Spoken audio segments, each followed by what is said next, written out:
this is Heidi with Kiddos Corral, and I hope you guys are having a wonderful week.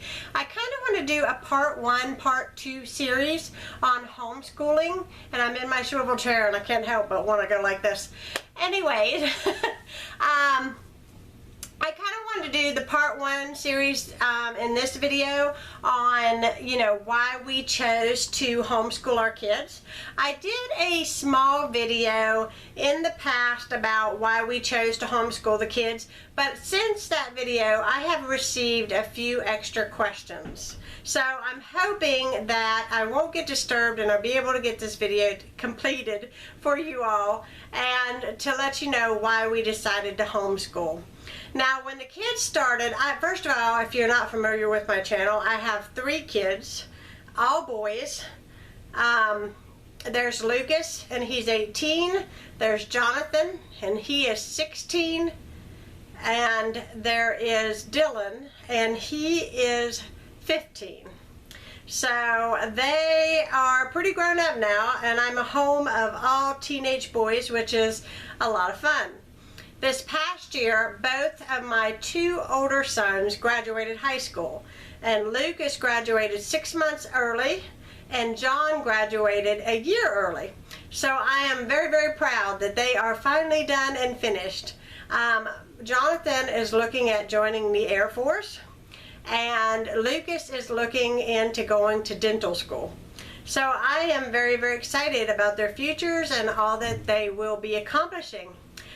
But I want to talk a little bit about why I chose for them to go to homeschool. Now, what we do is not necessarily called homeschool.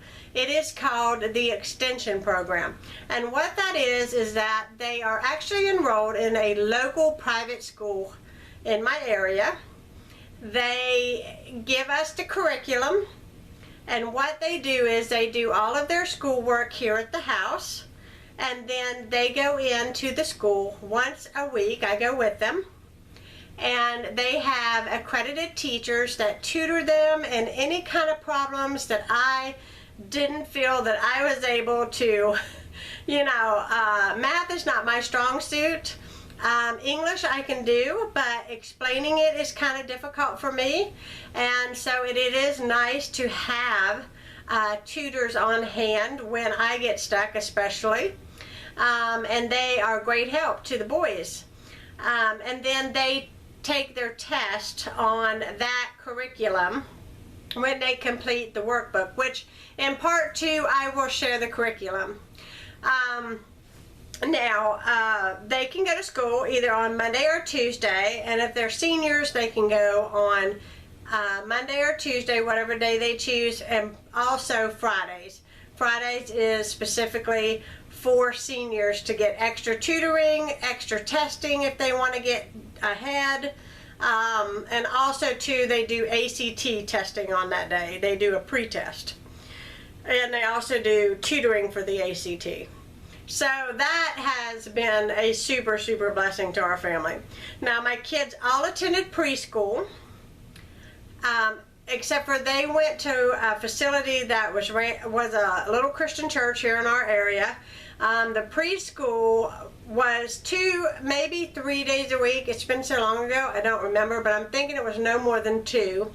And it was called a Mom's Day Out program. They didn't go for a full day of school. They just went, and I think they had lunch, and they had, a couple more hours of learning time, and then we went and picked them up. Now, I was really blessed because my neighbor's child was enrolled, and we could, we would go pick her child up, and then, another day they would pick our kids up. So we kind of carpooled a little bit, and so that was nice. The curriculum that they taught at the Christian school was done by accredited teachers as well, and I was so blessed the amount of information and knowledge and ABCs, 1, 2, 3s, colors. They were introduced to reading. They were reading before they got into kindergarten. Now, when they started kindergarten, we went to a local public school. I was very impressed. Still, I, to this day, am very, very impressed with the elementary schools here in our area. My children still know their elementary teachers. In fact, when we go to Target or Walmart and they see one of them, they still know them. And they still hug them and tell them how much they missed them because they loved elementary school. And they were great teachers, and so we were really blessed with that. But when my kids got up towards intermediate school, I was very unimpressed. The communication, for one thing, was the thing that concerned me. We went from schools where the parents communicated with the teachers and we knew what was going on to a situation where they didn't want to communicate with you at all. And it was very frustrating for my kids, and it was frustrating for me. We also found out we were in a situation where one of our children was being verbally abused by one of the teachers. And it's ironic because I'm reading a book here recently about children that cannot learn in fear. So, you know, if they feel like they're being bullied or name called or harassed in any way, and they have that stress on them, they have the inability to learn in that type of situation. I even was told by a psychologist that if your child is undergoing that kind of treatment, you need to do everything to get them out of the situation, because in the long term, it can really affect them.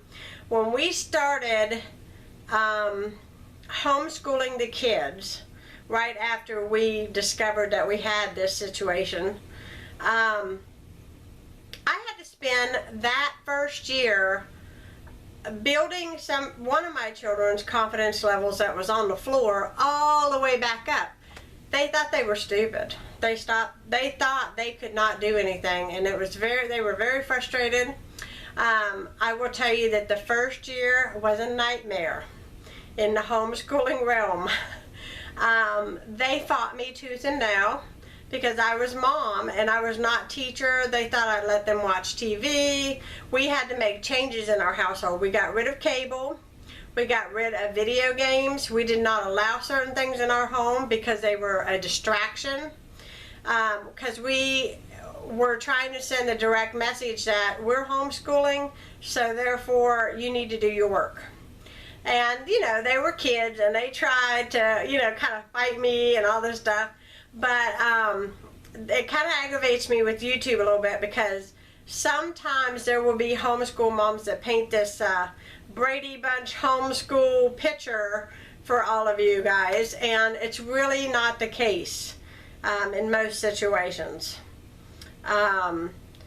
You know, sometimes kids will go through a phase where they're like, oh, well, they get to do this and they get to do that, and they're not homeschooled, and I hate you, I gotta be with you all the time, and, you know, and you're dealing with hormone changes and teenage kids eventually, and you get your hands full. The other thing that concerned me about doing homeschooling was socially. You know, that is probably one of the biggest concerns that people have when it comes to homeschooling. In this day and time, we homeschool moms and dads and families, so we are not on an island by ourselves anymore. How do I want to say this? I often get introduced to new moms and dads and, you know, new families, and they all homeschool. I got a new neighbor and they homeschool their son through the same program that we do. It is not something that is unfounded. The other thing is, as far as the social thing goes, take your kids to church. They have youth groups, they have functions, they have field trips. They have here the museums, the zoos. They have park days just for homeschool families so that you can get acquainted with other people and friends, so that you can, you know, so your kids aren't isolated, I guess, from people their age. And my kids have made a lot of friends through those organizations that put that together, and just, you know, and they're all homeschooled, so they feel really comfortable with one another, and it's not ever a situation where they can't communicate with one another. At least not on my side of the family anyways. My kids, they don't have any problems. My two older sons are graduated, and they both work full-time jobs, and one is looking into going into the Air Force and the other one is looking to go to dental school. So as far as being sociable, they don't have any issues with that. And I think that if you're concerned with that, then do your part to get them involved in. We had the kids involved in karate. We had them involved in art classes at Michael's. We had them involved in, they had like explorer camp in the summertime at the local zoo, where it was for all kids, and they went and they learned about dinosaur fossils and just all kinds of things. Then they had like science day at the local museums, and then they have a different setup at our museum. Like every couple months it'll be like a new subject. So it'll be like dinosaurs one time, and then they did like human body the next time, about basically like studying the body, and you know, people donating their bodies to science and eyes, and my kids loved it. I thought it was all really gross, but they loved it. And then they did something about the gold rush. They did something on slavery. We have the Civil Rights Museum here. We have Mud Island. I mean, we have state parks. There are so many outlets, so many ways of getting your kids out of the house and around other children. This city here, you do not have to go to the public school to play the sports here in our city. You can play football, baseball, soccer, pretty much anything you can think of. You do have to pay to belong to those types of things, but you know, if you want your children involved in it, if you're worried about them socially or being intertwined in sports and the arena of that, it's available to you. You just have to look it up and find it. The other thing is I had one more thing I wanted to say. I think I lost it. The other thing that I wanted to mention was that, oh yeah, the cost of homeschooling. That concerned me. I had a couple friends that was homeschooling their kids, and they were telling me how expensive the curriculum was. And I about had a stroke over it, actually, when we were making the decision whether or not to do this or not. And when I found the private school that did the extension program, I got the tutoring, the testing, the accredited teachers, the whole list of organizations that I could belong to, my kids could belong to, everything that was available to them at their fingertips. ACT tutoring, which I'm going to tell you, if your child hasn't got there yet, that's a big, huge thing and a huge help. But the school that we were going to, I'll just say it, how much it was per child. It is $70 a month. And that was less than us. And y'all might not believe this, but all those, you know, school supplies y'all buy at the beginning of the year, and the big old list, and the field trips that I was paying for the public schools, there was field trips that cost as much as $35, which I thought was completely ridiculous. I will tell you that when we added it all up, spending $70 per child in my household to go to a private school was less money than them actually going to public school. And I can tell you, every single year I'm like, thank you Jesus, I don't have to be at Walmart trying to kill myself to read the school list and try to put that stuff in my buggy. That is a huge win-win for me, guys, a win-win. But this year I only have one student, and he is in 11th grade, and I can't believe it, but Dylan will be, let's see, he will be 15 this November. So if I said he was 15 years old, it's just because he's closer to 15 than he is 14. But anyways, you guys get it. It's a boy thing. He will be 15 this November, and he is planning to actually finish up all of his schooling this year and graduate at 15 years old. I believe that he can do it because the boy has totally proven that anything he puts his mind to, he can do. So I hope you guys have enjoyed this video on homeschooling.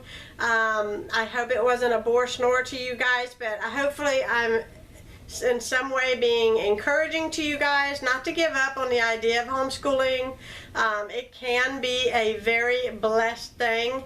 And I will tell you from my experience, sometimes there are things that goes on in the school that your children don't tell you about that really bothers them. And I learned that later. And I am very, very grateful to have found the private school and the extension program that we are able to use. It has benefited my family and my children so very, very, very much. So I hope you all have a great day. If you have not subscribed to Kiddos Corral, subscribe. And if you'll give me a thumbs up on this video, I could really use a thumbs up this week, guys. And I will be talking to you guys again soon. And look for part 2 if you're curious about the curriculum that we use. So love y'all. God bless. Bye-bye.